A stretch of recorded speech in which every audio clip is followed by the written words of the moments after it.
लेकिन हम यहाँ मिल रहे हैं। मैं रक्त और मांस से नहीं बल्कि ईंट और पत्थर से बना हूं। मेरी आवाज और सीढ़ियों में नयापन दिख सकता है, लेकिन सच्चाई ये है कि मैं यहाँ इस पहाड़ी पर 19वीं शताब्दी से खड़ा हूँ। मेरी जिंदगी केवल मुझ तक ही सिमटी नहीं है, बल्कि ये शिमला की भी जिंदगी और दास्तान है। मेरा नाम बेंटनी है। ये ऐतिहासिक महल मैं ही हूं।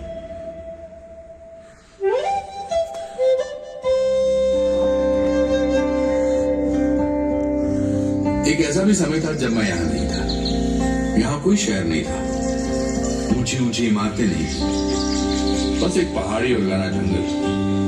लेकिन उस पहाड़ी और जंगल में जीवन था, जीवंतता थी, भरपूर जिंदा दिली थी। ये पशु पक्षियों से गुलजार था। 18वीं शताब्दी के अंत में शिमला के पूर्व में नेपाल एक शक्तिशाली राष्ट्र बनकर उभर रहा था।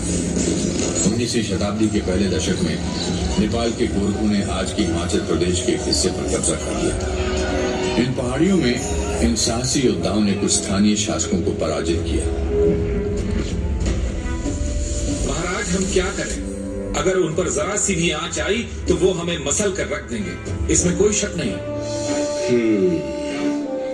अंग्रेज भारत में आ गए हैं। उनकी ईस्ट इंडिया कंपनी बहुत शक्तिशाली है और उनके पास विशाल सेना है। चलिए उनसे सहायता मांगते हैं। उनका मदद करें? But why? East India company के डायरेक्टर्स हमें लोगों का सहायता करने के लिए पैसा नहीं देते। हम यहाँ कंपनी के शेयर होल्डर्स के लिए पैसा कमाना आए हैं, ना कि सुदूर पहाड़ियों में किसी का मदद करने के लिए। कुछ वर्षों तक कंपनी शांत रही। हिमालय की निचली पहाड़ियों में भारी परिवर्तन होते देखती रही। फिर पूरे यूरोप और भारत के अन्य हिस्सों में कई ऐसी घटनाएं घटी जिनके चलते ब्रिटिश को इन पहाड़ियों में सेनाएं भेजनी पड़ी।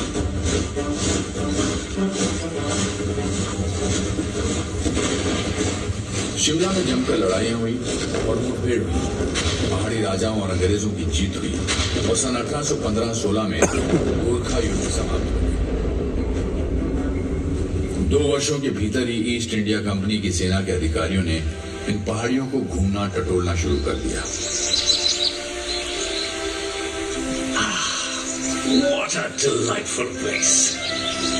नोट का तरफ देखो, आपको बर्फ से ढका माउंटेन नजर आता है। चारों तरफ घना जंगल, घास का मैदान and crystal clear water. Sir, क्यों न हम यहाँ घर बना लें? आप गर्मियों में तपिश बातों की तुलना में इन पहाड़ियों से बेहतर तरीके से अपना काम कर सकते हैं। कमाल का आइडिया! हम उस पहाड़ी पर घर बनाएगा। What's that? 1822 में मेरे बनने से कुछ दशक पहले कैप्टन चार्ल्स प्रैट कैनेडी ने पहला स्थायी घर बनाया, जहां आगे चलकर शिमला शहर बसा।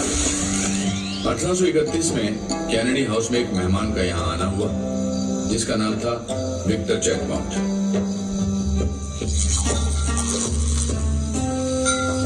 Monsieur, ये गांव तो राइसो, निकामो और रोकियो के लिए एक रिसोर्ट है। मसियो जैकमोंट, एक बॉटलिस्ट होकर भी आप कितना अच्छा मजाक करते हैं। शुक्रिया कैप्टन केनेडी, मुझे हफ्तों से पानी का स्वाद नहीं मिला है। आपका भरा हुआ सेलर देख के मजा आ गया। कुछ वर्षों के भीतर मेहमान नवाज कैनेडी के यहाँ और भी कई खास मेहमान आए। गवर्नर जनरल लॉर्ड एमहर्स का 1828 में आना हुआ और उसके अगले वर्ष ब्रिटिश इंडिया आर्मी के कमांडर इन चीफ लॉर्ड कॉम्बरमेयर यहाँ पधारे। तब तक ये एक छोटा सा गांव ही था। कॉम्बरमेयर का यहाँ आना शिमला की तकदीर के लिए एक अच्छा संकेत था। यहाँ सबसे पहले इमारतों का निर्माण कार्य उन्होंने ही शुरू किया। एक झील के ऊपर उन्होंने एक वाटर टैंक और पुल बनवाया, जहाँ आज भी उनका नाम लिखा हुआ है। 2 वर्ष बाद 1830 में पटियाला और कंथाल के शासकों से यहाँ की मुख्य जमीनें ले ली गई, जिन पर यह शहर बसा है। ऐसा लगता है ये जमीन मेरे आगमन के लिए ही तैयार की जा रही थी। वर्ष 1831 तक इस जगह पर 60 घर थे। इस जगह को अलग अलग नामों से जाना जाता है, शिमला, शिमला और शिमला। हो सकता है कि ये नाम पटिया से पाटे गए और छोटे मंदिर शिमलिया या स्थानीय देवी शमला देवी के नाम पर ही, लेकिन ये चीज इतिहास के पन्नों पर कहीं खो गई है और इस बात को हम निश्चित तौर पर शायद कभी नहीं जान पाएंगे। मुझसे ठीक नीचे उतरने वाली सड़क पर कालीबाड़ी मंदिर है। मुख्य प्रतिमा काले रंग के संगमरमर की बनी है, जिसके पीछे शिला रूप में 2 मूर्तियां हैं। ऐसा माना जाता है कि ये प्रतिमाएं अपने मूल रूप में हैं, जो जाकू पहाड़ी पर स्थित मंदिर की है।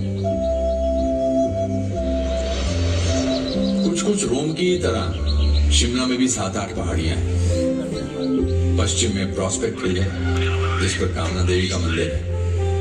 पश्चिम में ही समर हिल है और पॉटर्स हिल भी है। फिर ऑब्जर्वेटरी हिल है, जिसके ऊपर पुराना वाइसरीगल लॉज है। इससे सटे ही इनवरम हिल है, जहां स्टेट म्यूजियम है।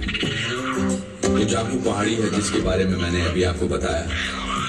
और फिर इलियसियम हिल है, तो इसी का विस्तार है। इस पर ऑकलैंड हाउस स्कूल व अन्य इमारतें हैं। और अंत में यह पहाड़ी है, जैसा कि आप अनुमान लगा सकते हैं, इसे बेंटनी हिल कहा जाता है। लेकिन शिमला में अलग अलग धर्मों के कई पवित्र स्थान हैं, जो एक दूसरे के आसपास ही हैं। क्राइस्ट चर्च शिमला का सबसे पुराना चर्च है और ये रिज पर है। यह आसमान में इस शहर के हस्ताक्षर जैसा लगता है।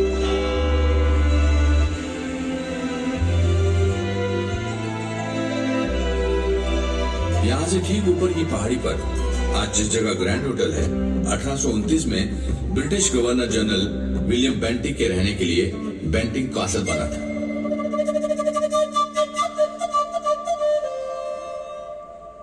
बेंटनी यानी कि मैं, जहां हम बैठे हैं, थोड़ा नीचे था और इसका नाम भी माननीय के नाम पर ही था। 1880 के दशक में सिरमौर राज्य के राजा शमशेर प्रकाश ने शिमला में कई जमीनें खरीदी। यहाँ ये बता देना जरूरी है कि सिरमौर शिमला के ठीक पूर्व में स्थित है और यहाँ गोरखों के साथ कई भीषण लड़ाइयां लड़ी गई। फिर उन्हीं जमीनों में से एक कैप्टन गॉर्डन का भी कॉटेज था। राजा शमशेर प्रकाश के सुपुत्र और राज्य के वारिस राजा सुरेंद्र मित्र प्रकाश ने अपनी निगरानी में यहाँ एक आलीशान महल बनवाया। इसके लिए राजा ने मिस्टर T.E.G. कूपर की सहायता ली और 20वीं शताब्दी की शुरुआत के साथ शिमला के सुंदर किरदार का मैं भी एक हिस्सा बन गया। अब मुझे करीब से देखिए, मैं पूरी दरिया दिली के साथ बना हूं। मेरे सामने का हिस्सा वास्तुशिल्प कला का अनूठा नमूना है। मेरी बेल बूटेदार सजावटें और तराशे गए दीवार गिर देखने में एल्प्स की इमारतों जैसे लगते हैं। मेरी छत पर बुर्ज बने हुए हैं और बरामदे के ऊपर पगोड़ा है, जिसमें सरदोजी का काम किया गया है। मेरी गिनती शिमला की प्रसिद्ध इमारतों में होती है। किसी ने मुझे सिरमौरी ब्रॉक शैली का अद्भुत रूप बताते हुए मेरी और मुझे बनाने वालों की उत्तम प्रशंसा भी की। साल दर साल बीतते चले गए और मेरी उम्र बढ़ती गई। मेरे किरदार में कई पहलू जुड़े। दोनों विश्व युद्धों के दौरान सिरमौर के राजाओं ने अंग्रेजी सरकार के सैनिकों के लिए मेरे उपयोग की अनुमति दी।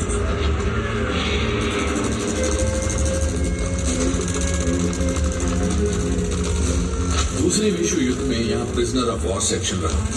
ये ऑल इंडिया रेडियो से अटैच था। यहाँ से ज्यादातर इटली के उन बंदियों का संदेश भेजा जाता था जिन्हें धर्मशाला के पास यौल में दफना दिया गया था। आजादी के ठीक बाद मशहूर अखबार द ट्रिब्यून, जो लाहौर में था, यहाँ से छपना शुरू हो गया और इसके चंडीगढ़ शिफ्ट होने तक यहीं चलता रहा। ओ हाँ, क्या आपने बाहर की रेलिंग्स देखी जिस पर सिरमौर का राज्य चिन्ह अंकित? ये रेलिंग्स सिरमौर की राजधानी नाहन में ढलवा लोहे से बनाई गई और ये ढलाई खाना हिमाचल में आने वाले प्रथम उद्योगों में से एक है। ये रेलिंग्स और शानदार दरवाजा लगने से पहले ही मैंने शिमला म्यूनिसिपैलिटी को वचन दिया था कि प्रॉपर्टी के भीतर लगे देवदार के विशाल पेड़ों को कोई नुकसान नहीं होगा और इनमें से 2 पूज्य वृक्ष अभी भी हैं।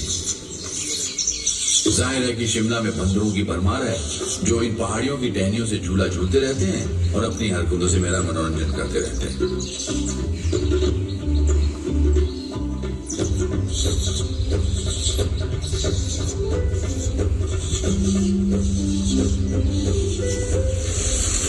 भारत की आजादी के ठीक पहले मुझे दरभंगा महाराजा के हाथों सौंप दिया गया। 1957-58 में दरभंगा के महाराजा सर कामेश्वर सिंह ने पंजाब सरकार को एक प्रॉपर्टी किराए पर दी। पंजाब सरकार की कई विंग्स और बाद में हिमाचल की पुलिस कई वर्षों तक यहां रही। शिमला इतना भव्य था कि हिल स्टेशंस की क्वीन कहलाता था। मेरे सामने वाली सड़क के उस पार टेलीफोन एक्सचेंज है और टेलीग्राफ ऑफिस है। ये दुनिया के पहले ऑटोमेटिक टेलीफोन एक्सचेंज में से एक था। पास ही में YWCA है और इस जगह पर कभी मौसम विज्ञान का कार्यालय था।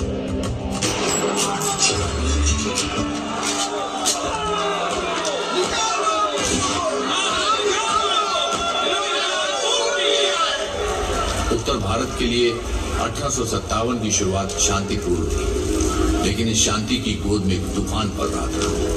ये तूफान भारत की आजादी की पहली लड़ाई के रूप में दिखा और इसने भारत में ईस्ट इंडिया कंपनी के क्रूर शासन की जड़ें हिला दी। सेवकों ने अभी बाजार में सुना है कि शिमला के पास के जटोक कटोमा के लोगों ने भी विद्रोह कर दिया है। बकवास, वो कभी भी नमक हरामी नहीं करेगा। वो हमारे खिलाफ खड़े नहीं होगा। शिमला बैंक यहाँ से थोड़ी दूरी पर ही है, जहाँ आज ग्रैंड होटल है। अधिकांश यूरोपियंस वहां इकट्ठा हो गए थे। हालांकि भारत में अंग्रेजों के अन्याय और अत्याचार के खिलाफ इस विस्फोटक क्रांति का प्रभाव शिमला के अधिकांश हिस्सों में ना के बराबर है, लेकिन बाकी देश में इसकी आग भड़क चुकी थी। इसके भयंकर परिणाम देखने को मिले और पूरे के पूरे गांव में आग लग गई। शक्तिशाली और लुटेरी ईस्ट इंडिया कंपनी का अस्तित्व समाप्त हो गया और सारे अधिकार व शक्तियां ब्रिटानिया हुकूमत ने अपने हाथों में ले ली। अब भारत सरकार के प्रमुख का पदनाम गवर्नर जनरल ऑफ इंडिया और वायसराय कर दिया गया।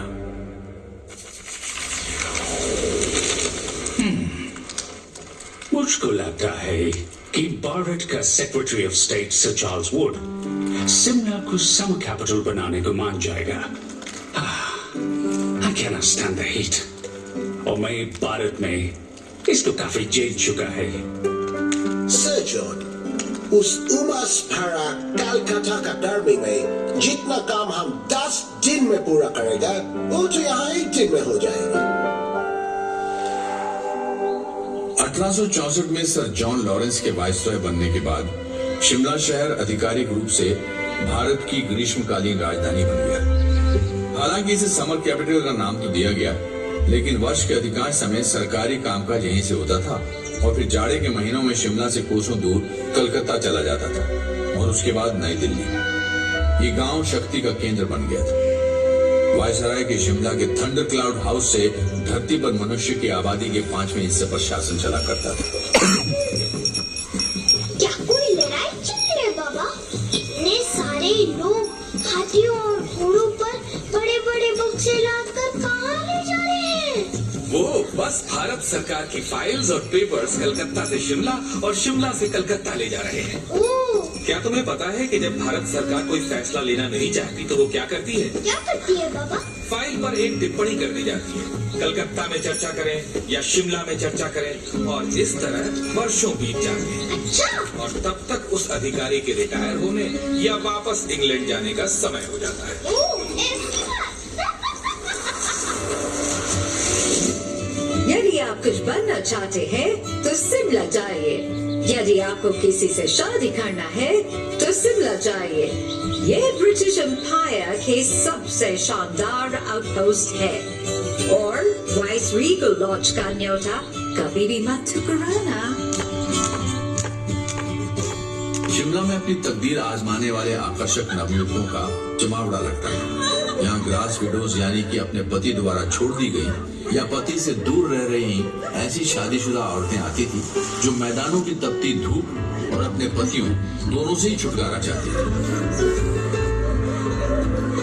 फिशिंग फ्लीट के सदस्यों के रूप में अविवाहित ब्रिटिश नवयुवती पानी के जहाजों से यहाँ पत्थर की तलाश में उनकी यात्रा इन पहाड़ों के इन संकरे रास्तों के पीछे आकर समाप्त हो जाती है।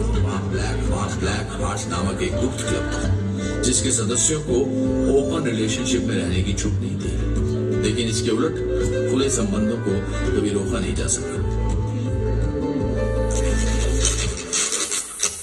इस महीने पिकनिक, डांस, थिएट्रिकल्स आदि कई बार हुए और मैंने जमकर मजा किया। रुडयार्ड किपलिंग ने शिमला से अपनी आंट को लिखे एक पत्र में यही बात कही। भविष्य के नामी लेखक और नोबेल पुरस्कार विजेता किपलिंग ने शहर के गौरवमयी वर्षों के बारे में लिखा। उन्होंने शिमला से साहित्य के कुछ अमर किरदार रचे, जैसे कि मिस हॉक्सबी। मिस हॉक्सबी असली जिंदगी से जुड़ी किरदार थी और इनमें सांप जैसी धूर्तता, मर्दों जैसी तर्कशीलता, बच्चों जैसी निर्भीकता और औरतों का प्रिय चरित्र सभी मौजूद थे। रुडयार्ड किपलिंग इस शहर से जुड़े बड़े साहित्यकारों में अकेले नहीं थे। समय के साथ इस सूची में कई बड़े नाम जुड़े, जिसमें नोबेल पुरस्कार विजेता और भारत के राष्ट्रगान के रचयिता रविंद्रनाथ टैगोर शामिल रहे। एम काय, इद्रीस शाह, निर्मल वर्मा, कृष्णा सोबती, मोहन राकेश, भीष्म सानी और रस्किन बॉन्ड जैसे लेखकों और उपन्यासकारों का संबंध भी शिमला से रहा। एमेचर ड्रामेटिक क्लब के सदस्य पेशे से कलाकार हैं, और उनमें से कुछ शौकिया तौर पर सरकारी नौकरी में हैं। किसी भी प्रोफेशनल कंपनी के लिए शिमला में कोई गुंजाइश नहीं है, क्योंकि स्थानीय शौकिया कलाकार किराए पर थिएटर नहीं देने वाले। इसका कारण ये है कि वो हमेशा रिहर्सल करते रहते हैं और भूमिकाएं बदलते रहते हैं, और उनमें प्रमुख भूमिकाओं को लेकर लगातार टकरार होता रहता है। 20वीं शताब्दी के शुरू में लेखक डोज ने शिमला के मशहूर एमेचर ड्रामेटिक क्लब के बारे में यही कहा था। वाइसरेगल लॉज के ही आर्किटेक्ट हेनरी अर्विन ने टाउन हॉल को भी डिजाइन किया था। गॉथिक शैली में निर्मित विशाल टाउन हॉल 1887 में बनकर तैयार हुआ। इस इमारत में गेटी थिएटर व क्लब के अलावा अन्य संस्थाएं भी थी। इस थिएटर में अनगिनत जानी मानी हस्तियों ने अपने कार्यक्रम प्रस्तुत किए और यहाँ से कई कलाकार अपने करियर में ऊंचाइयां छू चुके हैं। वाइसराय लॉर्ड लिटन ने वॉलपोल नामक नाटक लिखा। बॉय स्काउट मूवमेंट के संस्थापक रॉबर्ट बेडन पावल और रुडयार्ड किपलिंग व मैरी मार्गरेट जैसे लेखक यहाँ अभिनय कर चुके हैं। कलाकार अमृता शेरगिल 60 वर्षों तक शिमला में रही। उन्होंने भी युवावस्था में यहाँ अभिनय किया। ऐसा माना जाता है कि गायक के.एल. सहगल ने अपना पहला सार्वजनिक कार्यक्रम गेटी में ही प्रस्तुत किया। कैंडल्स, पृथ्वीराज कपूर, अनुपम खेर और कई अन्य नाम इस महान थिएटर से जुड़े हैं। 2009 में इसका व्यापक रूप से रेनोवेशन किया गया और आज गेटी थिएटर कॉम्प्लेक्स शिमला के सांस्कृतिक जीवन का केंद्र है।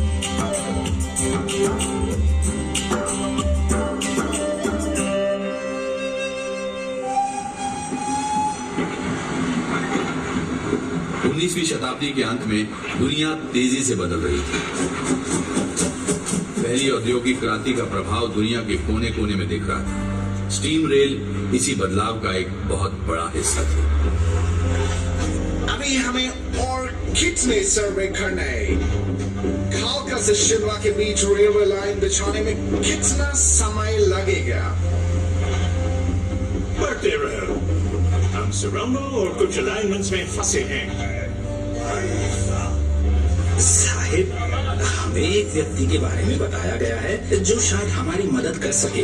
उसका नाम भलकू है साहिब। उसने 1850 के दशक में ग्रेट हिंदुस्तान तिब्बत रोड बनाने में काम किया था। ठीक है, चलकर उससे बात करते हैं और देखता है कि क्या होते हैं। बिल्कुल सही मिस्टर हर्ट। सर, शिमला को गढ़ने में सिर्फ अमीर और ताकतवर लोगों का ही योगदान नहीं था। कालका शिमला रेलवे लाइन बनाने में हजारों की संख्या में मजदूरों ने काम किया। लोगों की माने तो जब रेल पटरी का निर्माण शुरू हुआ तब भलकू, जिसने 1850 में ग्रेट हिंदुस्तान तिब्बत रोड बनाने में काम किया था, उम्र दराज हो चुका था। कहा जाता है कि चीफ इंजीनियर और रेलवे के एजेंट एच.एस. हैरिंगटन के आगे आगे एक लंबे कद के कर्मचारी के साथ चलते हुए उसने रेलवे लाइन निकालने का रास्ता दिखाया। स्थानीय लोरियों में बताया जाता है कि उनके ग्राम देवता ने सपने में आकर उन्हें इस रेलवे लाइन का रास्ता बताया था और कुछ लोगों का मानना है कि कालका और शिमला के बीच 19 स्टेशनों से गुजरने वाली इस पटरी का खाका उन्होंने ही तैयार किया। आज कालका शिमला रेलवे लाइन यूनेस्को की विश्व धरोहर सूची में शामिल है।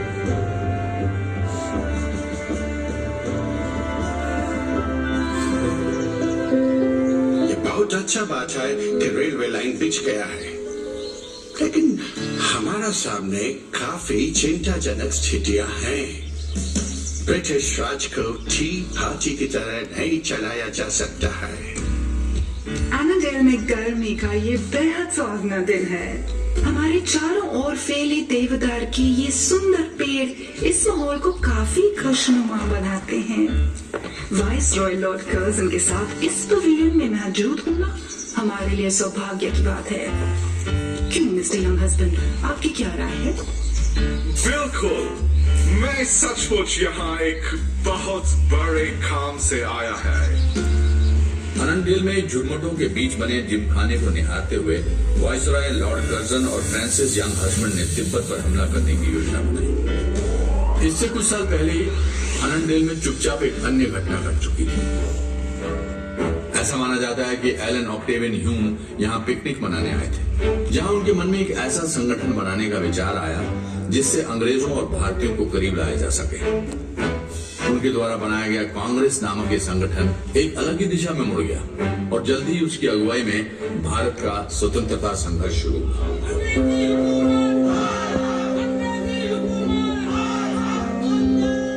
एक बात और, डुरंट फुटबॉल टूर्नामेंट जो आज भी खेला जाता है की शुरुआत अनंडेल से हुई।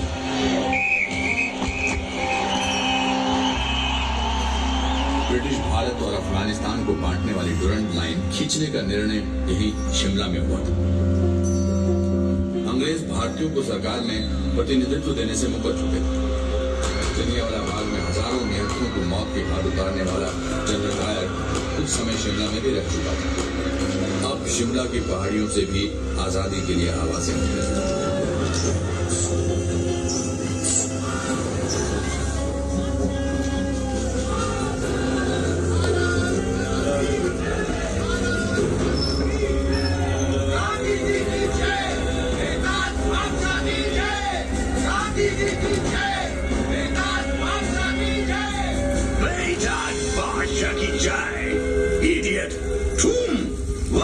सबसे पावरफुल गवर्नमेंट को हराने का ड्रीम करता है। वंदे मातरम, वंदे। मैंने इस पहाड़ी से देखा है कि हजारों वर्षों की हुकूमत कैसे सिर्फ 3 दशकों के भीतर समाप्त हो गई। 1921 में भारत के ब्रिटिश वाइसरॉय लॉर्ड रेडिंग ने गांधी जी को शिमला आने के लिए निमंत्रण दिया था। उसी वर्ष दिसंबर में प्रिंस ऑफ वेल्स के आगमन के पूर्व भारत में शांति का माहौल कायम करने की कोशिश में ये बैठक बुलाई गई थी।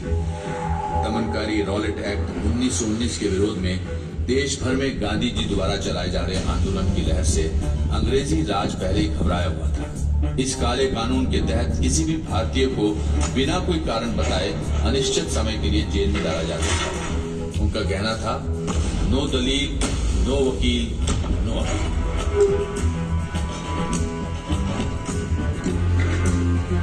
इस दौरे के बाद कई अन्य राष्ट्रवादी नेता शिमला में 1947 तक आते थे। जिस वर्ष भारत आजाद हुआ, पंडित नेहरू, सी राजगोपालाचारी, सरदार पटेल, सुभाष चंद्र बोस, मदन मोहन मालवीय, अब्दुल गफ्फार खान, गोविंद वल्लभ भाई पंत और मौलाना आजाद ने नियमित रूप से यहाँ रह रहे अंग्रेज उच्चाधिकारियों को जनमत से अवगत कराया। कुछ समय के लिए पाकिस्तान के निर्माता मोहम्मद अली जिन्ना का भी शिमला में एक घर था। 1939 में दूसरे विश्व युद्ध की शुरुआत के साथ सरकार का शिमला आना जाना बंद हो गया, लेकिन यहाँ अनेक बैठकें और सम्मेलन आयोजित होते थे। 1939 में शिमला की पहाड़ियों में हिमालय रियासती प्रजामंडल एक राष्ट्रवादी संगठन के रूप में सक्रिय हो गया। शिमला में आजादी के आंदोलन के अग्रणी नेताओं में भागमल सौथा, पंडित पदम देव, मनशाराम, डॉक्टर केदारनाथ, लाला हरीश चंद्र और अमरीकी सत्यानंद स्टोक्स शामिल रहे। महिलाओं ने भी जमकर साथ दिया। लक्ष्मी देवी, कमला देवी, सत्यवती और लज्जा वर्मा जैसी महिलाओं ने इस स्वतंत्रता आंदोलन में बढ़ चढ़कर हिस्सा लिया। आजादी के बाद सिरमौर के डॉक्टर वाई.एस. परमार हिमाचल प्रदेश के पहले मुख्यमंत्री बने। 1947 में वायसराय लॉर्ड वेवल ने शिमला सम्मेलन का प्रस्ताव रखा। उम्मीद थी कि इस सम्मेलन से देश को एकजुट रखते हुए भारत की आजादी के स्वरूप का हल निकलेगा।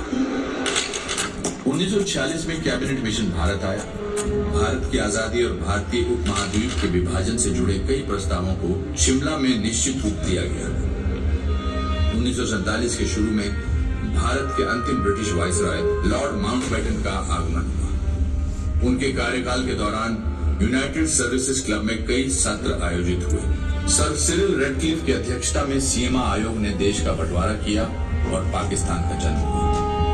15 अगस्त 1947 को भारत गुलामी की बेड़ियों से आजाद हो गया।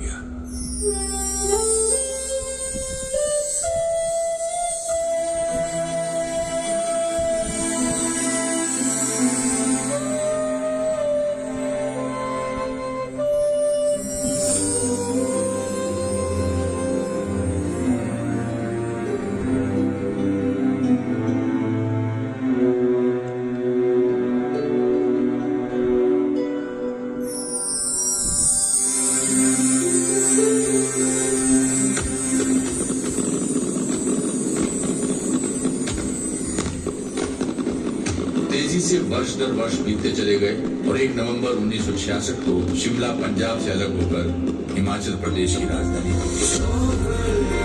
फिर 1972 में बांसकोट में भारत और पाकिस्तान के बीच शिमला समझौते पर हस्ताक्षर हुआ। बांसकोट ही आज का राजभवन है। विस यूनिट ऑफ फ्रंटियर यानी एकता में बल।